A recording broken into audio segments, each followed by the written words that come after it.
சூரா மரியம். அளவற்ற அருளாளனும் நிகரற்ற அன்புடையோனுமாகிய அல்லாஹுவின் திருப்பெயரால் துவங்குகிறேன்.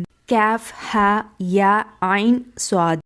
நபியே, இது உம்முடைய இறைவன் தன் அடியாராகிய ஜக்கரியாவுக்கு அருளிய ரஹ்மத்தை பற்றியதாகும். அவர் தம் இறைவனிடம் தாழ்ந்த குரலில் பிரார்த்தித்த போது இவ்வாறு ரஹ்மத்தை அருளினான். அவர் கூறினார், என் இறைவனே, நிச்சயமாக என் எலும்புகள் பலகீனமடைந்து விட்டன, என் தலையும் நரையால் வெண்மையாய் இலங்குகிறது. என் இறைவனே, இதுவரையில் நான் உன்னிடம் செய்த பிரார்த்தனையில் பாக்கியம் இல்லாதவனாக போய்விடவில்லை. இன்னும் எனக்கு பின்னர் என் உறவினர்களை பற்றி நிச்சயமாக நான் அஞ்சுகிறேன். மேலும் என் மனைவியோ மலடாக இருக்கிறாள். ஆகவே நீ உன் புறத்திலிருந்து எனக்கு ஒரு வாரிசை அளிப்பாயாக.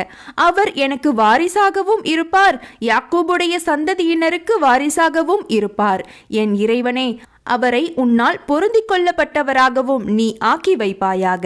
ஜக்கரியாவே, யஹ்யா என்ற பெயர் கொண்ட ஒரு புதல்வனை தருவது பற்றி நிச்சயமாக நாம் உமக்கு நற்செய்தி கூறுகிறோம். இதற்கு முன்னர் இப்பெயர் கொண்டவரை நாம் ஆக்கவில்லை என்று இறைவன் கூறினான். என் இறைவனே, என் மனைவியோ மலடாகவும் முதுமையின் தள்ளாத பருவத்தை நான் அடைந்து இருக்கும் நிலையில் எனக்கு எவ்வாறு ஒரு புதல்வன் உண்டாகுவான் என்று கூறினார். அது அவ்வாறே நடைபெறும் என்று கூறினான். இது எனக்கு மிகவும் சுலபமானதே. முன்னர் நீர் ஒரு பொருளாகவும் இல்லாதிருந்த காலத்து நானே உன்னை படைத்தேன் என்று இறைவன் கூறினான். அதற்கவர், என் இறைவனே, நீ எனக்கு ஓர் அத்தாட்சியை இதற்காக ஏற்படுத்துவாயாக என்று வேண்டினார். நீர் சௌக்கியத்துடன் இருக்கும் நிலையிலேயே 3 இரவு பகல்கள் நீர் மக்களுடன் பேச முடியாமல் இருப்பீர். அதுவே உமக்கு அத்தாட்சியாகும் என்று கூறினான். ஆகவே அவர் மிஹ்ராபை தொழும் இடம் விட்டு வெளியே தம் சமூகத்தாரிடம் வந்தார். பின்னர் அவர்களிடம் பேச முடியாத நிலையில் சைக்கினையாக அவர் காலையிலும் மாலையிலும் அல்லாஹ்வை துதித்து தஸ்பீஹ் செய்யுங்கள் என்று உணர்த்தினார். அதன் பின்னர், யஹ்யாவே, நீர் இவ்வேதத்தை பலமாக பற்றி பிடித்து கொள்ளும் என கூறினோம். இன்னும் அவர் குழந்தையாக இருக்கும் போதே அவருக்கு நாம் ஞானத்தை அளித்தோம். அன்றியும் நாம் நம்மிடமிருந்த இரக்க சிந்தனையும் பரிசுத்த தன்மையும் அவருக்கு கொடுத்தோம். இன்னும் அவர் மிகவும் பயபக்தியுடையவராக இருந்தார். மேலும் தம் பெற்றோருக்கு நன்றி செய்பவராகவும் இருந்தார். அவர் பெருமையடிப்பவராகவோ அல்லாஹ்வுக்கு மாறு செய்பவராகவோ இருக்கவில்லை. ஆகவே அவர் பிறந்த நாளிலும் அவர் இறக்கும் நாளிலும் மறுமையில் அவர் உயிர் பெற்றெழும் நாளிலும் அவர் மீது சலாம் சாந்தி நிலைத்திருக்கும். நபியே, இவ்வேதத்தில் மரியமை பற்றியும் நினைவு கூறுவீராக. அவர் தம் குடும்பத்தினரை விட்டும் நீங்கி கிழக்கு பக்கமுள்ள இடத்தில் இருக்கும்போது அவர் தம்மை அவர்களிடமிருந்து மறைத்துக் கொள்வதற்காக ஒரு திரையை அமைத்து கொண்டார். அப்போது நாம் அவரிடத்தில் நம் ரூஹை ஜிப்ரீலை அனுப்பி வைத்தோம். மரியமிடம் சரியான மனிதன் உருவில் தோன்றினார். அப்படி அவரை கண்டதும், நிச்சயமாக நாம் உம்மை விட்டும் ரஹ்மானிடம் காவல் தேடுகிறேன். நீர் பயபக்தியுடையவராக இருந்தால் நெருங்காதீர் என்றார். நிச்சயமாக நாம் உம்முடைய இறைவனின் தூதன், பரிசுத்தமான புதல்வரை உமக்கு அளிக்க வந்துள்ளேன் என்று கூறினார். அதற்கு அவர், மரியம், எந்த ஆடவனும் என்னை தீண்டாமலும் நான் நடத்தை பிசகியவளாக இல்லாதிருக்கும் நிலையிலும் எனக்கு எவ்வாறு புதல்வன் உண்டாக முடியும் என்று கூறினார். அவ்வாறேயாகும். இது எனக்கு மிகவும் சுலபமானதே. மனிதர்களுக்கு ஓர் அத்தாட்சியாகவும் நம்மிடமிருந்து ஒரு ரஹ்மத்தாகவும் நாம் அவரை ஆக்குவோம். இது விதிக்கப்பட்ட விஷயமாகும் என்று இறைவன் கூறினான் என கூறினார். அப்பால் மரியம் ஈசாவை கருக்கொண்டார். பின்னர் கர்ப்பத்துடன் தொலைவில் உள்ள ஓர் இடத்தை சென்றடைந்தார். பின்பு அவருக்கு ஏற்பட்ட பிரசவ வேதனை அவரை ஒரு பேரித்த மரத்தின் பால் கொண்டு வந்தது. இதற்கு முன்பே நான் இறந்து முற்றிலும் மறக்கப்பட்டவளாகி இருக்கக்கூடாதா என்று கூறி அரற்றினார். அப்போது ஜிப்ரேல் அவருக்கு கீழிருந்து, மரியமே, கவலைப்படாதீர்கள், உம்முடைய இறைவன் நிச்சயமாக உமக்கு கீழாலேயே ஒரு சின்ன ஆற்றை உண்டாக்கி இருக்கின்றான் என்று அழைத்து கூறினார். இன்னும் இந்த பேரிச்ச மரத்தின் கிளையை பிடித்து அருகில் இழுத்து குலுக்கும். கொய்வதற்கு பக்குவமான பழங்களை மீது அது உதிர்க்கும். ஆகவே அவற்றை உண்டு ஆற்று நீரை பருகி கண் குளிர்ந்து இருப்பீராக. பின்னர் எந்த மனிதரையேனும் நீர் பார்க்க நேரிட்டால், மெய்யாகவே அர்-ரஹ்மானுக்காக நான் நோன்பிருப்பதாக நேர்ந்திருக்கின்றேன். ஆதலின் இன்றைய தினம் எந்த மனிதனுடனும் பேச மாட்டேன் என்று கூறும். பின்னர் மரியம் அக்குழந்தையை சுமந்து கொண்டு தன் சமூகத்தாரிடம் வந்தார். அவர்கள் கூறினார்கள், மரியமே, நிச்சயமாக நீர் ஒரு விபரீதமான பொருளை கொண்டு வந்திருக்கிறீர். ஹாரூனின் சகோதரியே, தந்தை கெட்ட மனிதராக இருக்கவில்லை, தாயாரும் நடத்தை பிசகியவராக இருக்கவில்லை என்று பழித்து கூறினார்கள். ஆனால் தம் குழந்தையிடமே கேட்கும்படி அதன்பால் சுட்டிக்காட்டினார். நாங்கள் தொட்டிலில் இருக்கும் குழந்தையுடன் எப்படி பேசுவோம் என்று கூறினார்கள். நிச்சயமாக நான் அல்லாஹ்வுடைய அடியானாக இருக்கின்றேன். அவன் எனக்கு வேதத்தை கொடுத்திருக்கின்றான், இன்னும் என்னை நபியாக ஆக்கியிருக்கின்றான். இன்னும் நான் எங்கிருந்தாலும் அவன் என்னை நற்பாக்கியமுடையவனாக ஆக்கியிருக்கின்றான். மேலும் நான் உயிருடன் இருக்கும் காலமெல்லாம் தொழுகையையும் ஜகாத்தையும் நிறைவேற்ற எனக்கு வசியத் செய்து கட்டளையிட்டு இருக்கின்றான். என் தாயாருக்கு நன்றி செய்பவனாக என்னை ஏவி இருக்கின்றான். நற்பேறு கெட்ட பெருமைக்காரனாக என்னை அவன் ஆக்கவில்லை. இன்னும் நான் பிறந்த நாளிலும் நான் இறக்கும் நாளிலும் மறுமையில் நான் உயிர் பெற்று எழும் நாளிலும் என் மீது சாந்தி நிலைத்திருக்கும் என்று அக்குழந்தை கூறியது. இத்தகையவர்தாம் மரியமுடைய புதல்வர் ஈசா ஆவார். எதை குறித்து அவர்கள் சந்தேகம் கொண்டிருக்கிறார்களோ அது பற்றிய உண்மையான சொல் இதுவே ஆகும். அல்லாஹ்வுக்கு எந்த ஒரு புதல்வனையும் ஏற்படுத்தி கொள்ள வேண்டியதில்லை. அவன் தூயவன். அவன் ஒரு காரியத்தை தீர்மானித்தால் ஆகுக என்றுதான் கூறுவான், உடனே அது ஆகிவிடுகிறது.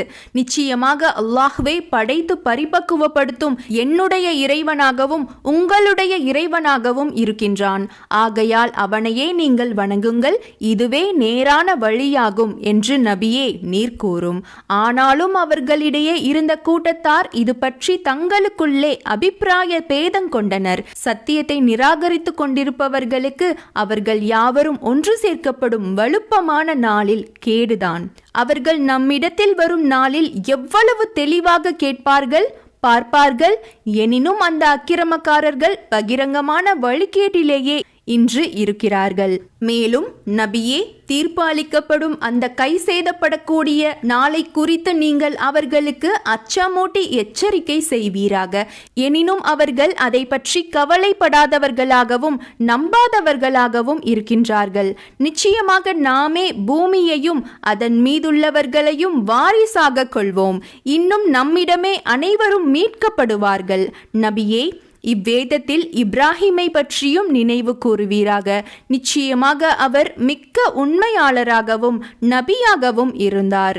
என் அருமை தந்தையே, யாதொன்றையும் கேட்க இயலாத, பார்க்க இயலாத உங்களுக்கு எந்த தேவையையும் பூர்த்தி செய்ய இயலாததுமான ஒன்றை ஏன் நீங்கள் வணங்குகிறீர்கள் என்று அவர் தம் தந்தையிடம் கூறியதை நினைவுபடுத்தும். என் அருமை தந்தையே, மெய்யாகவே உங்களிடம் வந்திராத கல்வி ஞானம் நிச்சயமாக எனக்கு வந்திருக்கிறது. ஆகவே நீங்கள் என்னை பின்பற்றுங்கள். நான் உங்களை செவ்வையான நேர்வழியில் நடத்துகிறேன். என் அருமை தந்தையே, நீங்கள் ஷைத்தானை வணங்காதீர்கள். நிச்சயமாக ஷைத்தான் அர்-ரஹ்மானுக்கு அருள்மிக்க நாயனுக்கு மாறு செய்பவன். என் அருமை தந்தையே, நிச்சயமாக அர்-ரஹ்மானிடத்தில் உள்ள வேதனை வந்து உங்களை தொட்டு நீங்கள் ஷைத்தானின் கூட்டாளியாக விடுவதை பற்றி நான் அஞ்சுகிறேன் என்றார். அதற்கு அவர், இப்ராஹிமே, நீர் என் தெய்வங்களை புறக்கணிக்கிறீரா? நீர் இதை விட்டும் விலகிக் கொள்ளாவிட்டால் உம்மை கல்லெறிந்து கொள்வேன். இனி நீர் என்னை விட்டு நெடுங்காலத்திற்கு விலகி போய்விடும் என்றார். அதற்கு இப்ராஹிம், மீது சலாம் உண்டாவதாக. மேலும் என் இறைவனிடம் உமக்காக பிழை பொறுக்க தேடுவேன். நிச்சயமாக அவன் என் மீது கிருபையுடையவனாகவே இருக்கின்றான் என்று கூறினார். நான் உங்களை விட்டும் அல்லாஹ்வையன்றி நீங்கள் பிரார்த்திப்பவற்றை விட்டும் விலகிக் கொள்கிறேன். மேலும் நான் என் இறைவனை பிரார்த்தித்துக் கொண்டே இருப்பேன். என் இறைவனை பிரார்த்திப்பது கொண்டு நான் நிர்பாக்கியவனாகாமல் இருக்க போதும் என்றார். இவ்வாறு அவர் அவர்களை விட்டும் அவர்கள் வணங்கிக் கொண்டிருந்த அல்லாஹ் அல்லாதவற்றை விட்டும் விலகிக் கொண்ட போது இஸ்ஹாக்கையும் யாக்கோபையும் அவருக்கு நாம் நன்கொடையாக அளித்தோம். இன்னும் அவர்கள் ஒவ்வொருவரையும் நபியாக ஆக்கினோம். மேலும் நாம் அவர்களுக்கு நம் ரஹ்மத்திலிருந்தும் நன்கொடைகளை அளித்தோம். அவர்களுக்கு உயர்ந்த நற்பெயரை நாம் ஏற்படுத்தினோம். நபியே, இவ்வேதத்தில் மூசாவை பற்றியும் நினைவு கூறுவீராக. நிச்சயமாக அவர் மாசில்லாத தூயவராக இருந்தார். அவர் ரசூலாகவும் நபியாகவும் இருந்தார். இன்னும் நாம் அவரை தூர் சினாய் மலையின் வலப்புறத்திலிருந்து கூப்பிட்டோம். மேலும் இரகசியத்தில் பேச நாம் அவரை நம்மிடம் நெருங்கி வரச் செய்தோம். மேலும் நம்முடைய ரஹ்மத்தில் நின்றும் அவருடைய சகோதரர் ஹாரூனையும் நபியாக அவருக்கு நன்கொடை அளித்தோம். நபியே, இவ்வேதத்தில் இஸ்மாயிலை பற்றியும் நினைவு கூர்வீராக. நிச்சயமாக அவர் வாக்குறுதியில் உண்மையாளராக இருந்தார். இன்னும் அவர் தூதராகவும் நபியாகவும் இருந்தார்.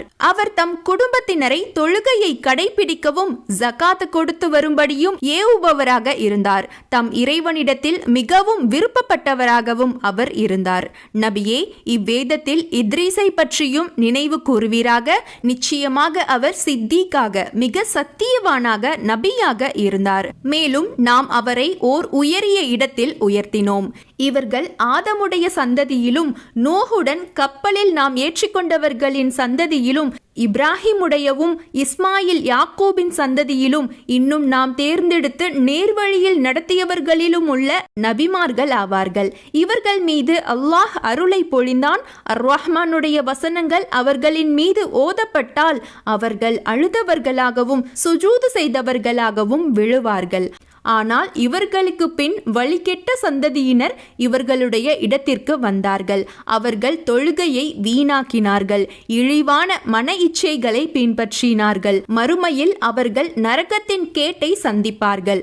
தௌபா செய்து பாவங்களிலிருந்து விலகி ஈமான் கொண்டு சாலிகான நல்ல செயல்களை செய்கிறார்களே அவர்களை தவிர.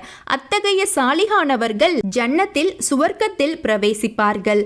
அவர்கள் அடைய வேண்டிய நற்பயன் எதிலும் அவர்களுக்கு குறைவு செய்யப்பட மாட்டாது. அத்னோ என்னும் அந்த சுவனபதிகளை அர்-ரஹ்மான் தன் நல்லடியார்களுக்கு அவற்றை அவர்கள் காண முடியாத போதே வாக்களித்தான். நிச்சயமாக அவனுடைய வாக்குறுதி நிறைவேறும். சலாம், சாந்தி என்பதை செவியுறுவார்களே தவிர அசுவனபதிகளில் அவர்கள் வீணான எதையும் செவியுற மாட்டார்கள். இன்னும் அங்கே அவர்களுக்கு காலையிலும் மாலையிலும் அவர்களுடைய உணவு இருக்கிறது. இத்தகைய சுவர்க்கத்திற்கு தம் அடியார்களில் தக்வா பயபக்தி உடையவர்களை நாம் வாரிசாக்கி விடுவோம். மலக்குகள் கூறுகிறார்கள், நபியே, உமது இறைவனின் கட்டளை இல்லாமல் நாம் இறங்க மாட்டோம். எங்களுக்கு முன்னிருப்பதும் எங்களுக்கு பின்னிருப்பதும் இவ்விரண்டிற்கும் இடையில் இருப்பது அவனுக்கே சொந்தமாக இருக்கின்றன. உமது இறைவன் ஒரு பொழுதும் மறப்பவன் அல்லன். அவனே வானங்களுக்கும் பூமிக்கும் அவை இரண்டிற்கும் இடையே உள்ளவற்றிற்கும் இறைவனாக இருக்கின்றான். ஆகையினால் அவன் ஒருவனையே வணங்குவீராக. மேலும் அவனை வணங்குவதில் கஷ்டங்களை ஏற்று பொறுமையுடன் இருப்பீராக. பெயரில், வல்லமையில் மற்றும் தன்மைகளில் அல்லாஹுவுக்கு நிகரானவனை நீர் அறிவீரா? எனினும் மனிதன் கேட்கிறான், நான் இறந்து போனால் உயிருள்ளவனாக மேலும் எழுப்பப்படுவேனா என்று. யாதொரு பொருளுமாக இல்லாதிருந்த அவனை நிச்சயமாக நாம் முன்னர் படைத்தோம் என்பதை மனிதன் நினைத்து பார்க்க வேண்டாமா? ஆகவே நபியே, இறைவன் மீது சத்தியமாக நாம் அவர்களையும் அவர்களுடைய ஷைத்தான்களையும் நிச்சயமாக உயிர்ப்பித்து ஒன்று சேர்ப்போம். பின்னர் அவர்களையெல்லாம் நரகத்தினை சூழ முழந்தாளிட்டவர்களாக ஆஜராக்குவோம். பின்னர் நாம் ஒவ்வொரு கூட்டத்திலிருந்தும் அர்-ரஹ்மானுக்கு மாறு செய்வதில் கடினமாக தீவிரமாக இருந்தவர்கள் யாவற்றையும் நிச்சயமாக வேறு பிரிப்போம். பின்னர் அந்நரகத்தில் புகுவதற்கு அவர்களில் தங்கள் பாவத்தால் முதல் தகுதியுடையவர்கள் யார் என்பதை நிச்சயமாக நாம் அறிவோம். மேலும் அதனை கடக்காமல் உங்களில் யாரும் போக முடியாது. இது உம்முடைய இறைவனின் முடிவான தீர்மானமாகும். அதன் பின்னர் தக்வாவுடன் பயபக்தியுடன் இருந்தார்களே அவர்களை நாம் ஈடேற்றுவோம். ஆனால் அநியாயம் செய்தவர்களை அந்நரகத்திற்குள் முழந்தாளிட்டவர்களாக விட்டுவிடுவோம். இன்னும் நம்முடைய தெளிவான வசனங்கள் அவர்கள் முன் ஓதப்பெறும்போது முக்மின்களிடத்தில் அவற்றை நிராகரிக்க முயலும் காஃபிர்கள் நம் இரு வகுப்பாரில் இப்பொழுது யாருடைய வீடு மேலானதாகவும் யாருடைய சபை மிக அழகானதாகவும் இருக்கிறது என்று கேட்கின்றனர். இன்னும் இவர்களை விட மிக்க அழகான தளவாடங்களையும் தோற்றத்தையும் பெற்றிருந்த எத்தனையோ தலைமுறைகளை இவர்களுக்கு முன் நாம் அழித்திருக்கிறோம். யார் வழிகேட்டில் இருக்கிறார்களோ அவர்கள் வாக்களிக்கப்பட்ட இவ்வுலக வேதனையை அல்லது மறுமையை காணும் வரை அர்-ரஹ்மான் அவர்களுக்கு அவகாசம் கொடுக்கிறான். அவ்வாறு காணும் போது எவருடைய வீடு கெட்டது, எவருடைய கூட்டம் பலகீனமானது என்பதை திட்டமாக அவர்கள் அறிந்து கொள்வார்கள் என்று நபியே நீர் கூறுவீராக. மேலும் எவர் நேர்வழியில் செல்கிறார்களோ அவர்களை அல்லாஹ் மேலும் மேலும் நேர்வழியில் செலுத்துகிறான். இன்னும் நிலைத்திருக்கக்கூடிய நற்கருமங்கள் உம்முடைய இறைவனிடத்திலேயே சிறந்த கூலியாகவும் இடமாகவும் சிறந்த தங்குமிடமாகவும் அமையும். நம்முடைய வசனங்களை நிராகரித்து கொண்டு மறுமையிலும் நான் நிச்சயமாக செல்வமும் பிள்ளையும் கொடுக்கப்படுவேன் என்று கூறினானே, அவனை நபியே நீர் பார்த்தீரா? பின்னர் நடக்கவிருக்கும் மறைவான விஷயத்தை அவன் எட்டி பார்த்து தெரிந்து கொண்டானா அல்லது ரஹ்மானிடத்திலிருந்து உறுதிமொழி ஏதேனும் பெற்றிருக்கிறானா? அப்படியல்ல, அவன் சொல்வதை நாம் எழுதி வருவோம். இன்னும் நாம் அவனுடைய வேதனையை மேலும் மேலும் அதிகமாக்குவோம். இன்னும் தன் சொத்துக்கள் என்று அவன் பெருமையடித்து பேசிக் கொண்டிருப்பவற்றையும் நாம் அனந்தரங்கொள்வோம். இவற்றையெல்லாம் விட்டு அவன் நம்மிடத்தில் தன்னந்தனியாகவே வருவான். முஷ்ரிக்குகள் தங்களுக்காக அல்லாஹ்விடம் மன்றாடுவதற்கு வல்லமையுடையவை என்று அல்லாஹ்வையன்று வேறு தெய்வங்களை எடுத்து கொண்டுள்ளார்கள். அப்படியல்ல, தங்களை இவர்கள் வணங்கியதையும் நிராகரித்து இவர்களுக்கு விரோதமாக மாறிவிடுவீர். காஃபிர்களை வழிகேட்டில் செல்லும்படி தூண்டிக் கொண்டிருப்பதற்காகவே நிச்சயமாக ஷைத்தான்களை நாம் அனுப்பியிருக்கிறோம் என்பதை நீர் பார்க்கவில்லையா? எனவே அவர்களுக்காக நீர் அவசரப்படாதீர். அவர்களுக்கு வேதனைக்குரிய தவணையின் கணக்கை நாம் கணக்கிட்டு கொண்டுதான் இருக்கிறோம். ரஹ்மானாகிய நம்மிடத்தில் பயபக்தியுடையவர்களை நாம் கூட்டமாக ஒன்று சேர்க்கும் நாளில் குற்றவாளிகளை அவர்கள் தாகம் தீர்த்து கொள்வதற்காக நரகை நோக்கி நாம் விரட்டுவோம். ரஹ்மானிடம் உடன்படிக்கை செய்து கொண்டோரை தவிர எவரும் ஷஃபாத்திற்கு மன்றாட்டத்திற்கு அதிகாரம் பெற மாட்டார்கள். இன்னும் ரஹ்மான் தனக்கென ஒரு குமாரனை எடுத்து கொண்டுள்ளான் என்று அவர்கள் கூறுகிறார்கள். நிச்சயமாக நீங்கள் அபாண்டமான ஓர் கூற்றை கொண்டு வந்திருக்கிறீர்கள். இவர்களின் இந்த கூற்றினால் வானங்கள் வெடித்து பூமி பிளந்து மலைகள் சிதறுன்று விடும் போதிலும் அவர்கள் ரஹ்மானுக்கு ஒரு குமாரன் உண்டென்று தாவா செய்வதினால் ஒரு குமாரனை எடுத்துக்கொள்வது அல்லாஹ்வுக்கு தேவையில்லாதது. ஏனென்றால் வானங்களிலும் பூமியிலும் உள்ள ஒவ்வொருவரும் ரஹ்மானிடம் அடிமையாய் வருபவரை அன்றி வேறில்லை. நிச்சயமாக அவற்றையெல்லாம் அவன் சூழ்ந்தறிகிறான். இன்னும் அவற்றை துல்லியமாக கணக்கிட்டு வைத்திருக்கிறான். கியாம நாளில் அவர்களில் ஒவ்வொருவரும் தனித்தனியாக அவனிடம் வருவர். நிச்சயமாக எவர்கள் ஈமான் கொண்டு சாலிகான நல்ல செயல்களை செய்கின்றார்களோ அவர்களுக்கு ரஹ்மான் யாவரின் நேசத்தை ஏற்படுத்துவான். நபியே, நாம் இவ்வேதத்தை உம்முடைய மொழியில் அருளி எளிதாக்கியதெல்லாம் இதை கொண்டு நீர் பயபக்தியுடையவர்களுக்கு நன்மாராயம் கூறவும், முரண்டாக வாதம் செய்யும் மக்களுக்கு இதை கொண்டு அச்சமூட்டி எச்சரிக்கை செய்வதற்குமே ஆகும். அவர்களுக்கு முன்னர் எத்தனையோ தலைமுறையினரை நாம் அழித்திருக்கிறோம். அவர்களில் ஒருவரை ஏனும் நீர் பார்க்கிறீரா? அல்லது அவர்களுடைய லேசான சப்தத்தை நீர் கேட்கிறீரா?